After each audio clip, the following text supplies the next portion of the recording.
دا اعتکاف چې دی دا په درې قسمه دی. یو اعتکاف واجب دی، دویم اعتکاف سنت دی، او دریم اعتکاف نفل دی. واجب اعتکاف خدا دی چې یو سړی وایي الله تبارک وتعالی زما دا کار وکړو زه به دومره ورځې اعتکاف.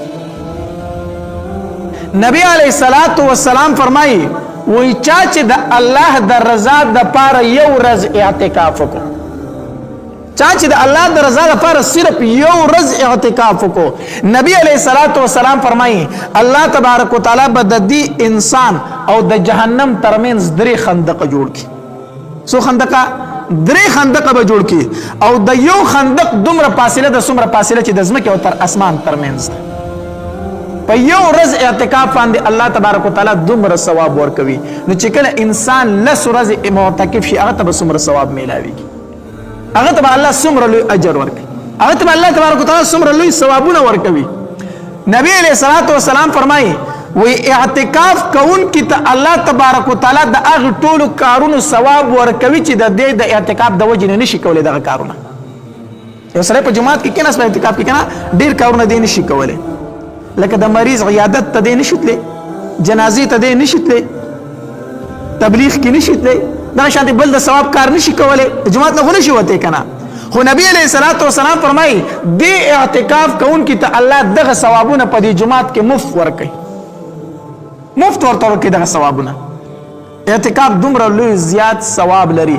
او دې به نور څه تاکید کېدی شي چې نبی علیہ الصلوۃ والسلام د مکې مکرمې نه مدینې منورې ته هجرت کړی دی که نه، په دې ټول ژوند کې نبی علیہ السلام چېرته اعتکاف نه دی پرېښی، اعتکاف یې نه دی پرېښی.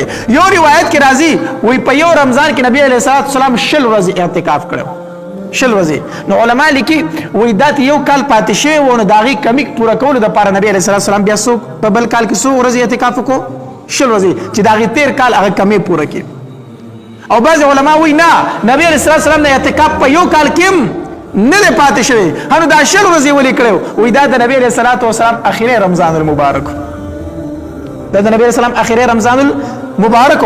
نبی علیہ الصلوۃ والسلام ته محسوسه شوی وه چې یاره په ما باندې بل رمضان نه راځي، الله ما ځان ته بلي. نو نبی علیہ السلام پوهېدلی و چې دا زما اخري رمضان دی، وایي د دې وجې نبی علیہ السلام په هغې کې څو ورځې اعتکاف کړی و؟ 20 ورځې اعتکاف کړی و. د دې نه نور زیات ثواب او تاکید څه کېدی شي چې نبی علیہ السلام چېرته پرېښی نه دی.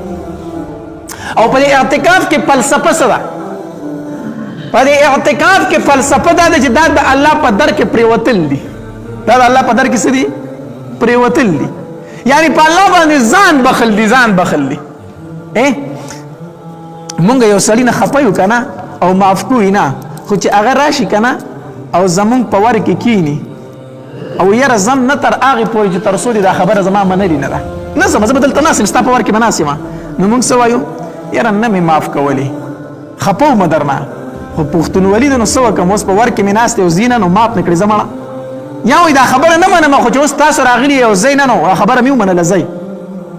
الله تبارک وتعالی په در کې چې ته پرېوتې، د الله په در کې پرېوتې، د الله په درشل باندې دې سر ایښی دی په جومات کې، 10 ورځې تا د الله درشل نیولی ده، الله در هغې به د دې کوره وځم چې درسو دې معاف کړی نه یم. الله ډېر غیرتي دی، الله ډېر غیرتي دی. هر څومره چې خفه شي درنه، خو چې تا د الله درشل ونیوله، الله نه ځمه تر هغې پورې چې زما دې دا کار نه دی کړی، الله نه ځم تر هغې پورې تر څو چې دې معاف کړی نه یم. الله تبارک وتعالی فرمایي زه معاف مې کړې، زه دا څه چې دې غوښتل دا مې درله درکړو. دا د الله درشل نیول دي، اعتکاف کول. بیا دا اعتکاف چې دی دا په 3 قسمه دی. یو اعتکاف واجب دی، دویم اعتکاف سنت دی، او دریم اعتکاف نفل دی. واجب اعتکاف خدا دی چې یو سړی وایي الله تبارک وتعالی زما دا کار وکړو زه به دومره ورځې اعتکاف کوم، که زما منښته چې ورته ویلی شي نظر، یو سړي په ځان باندې منښته وکړه، نظر یې وکړو چې کو الله زما دا کار وکړو زه به دومره ورځې اعتکاف کوم، نو د هغې پوره کول بیا څه دي؟ واجب دي. هم به اعتکاف کوي د شپې، هم به ورسره د ورځې روژه نیسي. دویم اعتکاف چې دا سنت دی، سنت اعتکاف دا هغه دی چې د رمضان المبارک په اخره عشره کې چې دی، د اخره عشره کې چې کوم اعتکاف دی دا کوم اعتکاف دی؟ دا سنت اعتکاف دی. او دریم قسم اعتکاف نفل اعتکاف دی. نو د نفل اعتکاف څه ټایم نه دی مقرر، دا ته د یو ورځ هم کولی شي د 2 ورځو هم کولی شي بلکې د لږ ساعت لپاره هم کولی شي علماو لیکلي دي وایي چې مسجد ته راځي نو نیت د اعتکاف کوه چې منزل راځي نو نیت د څه کوه د اعتکاف کوه نو څومره ټایم چې ستا په جماعت کې تیریږي په دې به تا ته الله د اعتکاف ثواب هم درکوي دا نفل اعتکاف دی نفل اعتکاف کې دا خبره ده یو سړی وایي زه په دې اخر عشره کې اعتکاف کوم خو زما ډیوټي ده زما څه شی دی ډیوټي ده سرکاري نوکر یم نو ډیوټي رانه غوښته شي نو زه خو به د جمعه ته خامخا وځم نو چې وځم نو زه خو اعتکاف نشم کولی دیم اعتکاف کولی شي نفل اعتکاف وکړي کوم اعتکاف دی وکړي نفل اعتکاف نو نفل اعتکاف کې چې د کله جمعه ته راځي د اعتکاف نیت دی کوي چې وځي نو وتی شي بیا دا نفل اعتکاف دی ها سنت اعتکاف کې بیا د مسجد نه بار ته نشي وته نو نفل اعتکاف کوا ځان له بګي دکان تمزا ځان له بګي نوکرای لمزا او د شپې راځه دلته د الله په کور کې د اعتکاف نیت کوه خپل عبادت کوه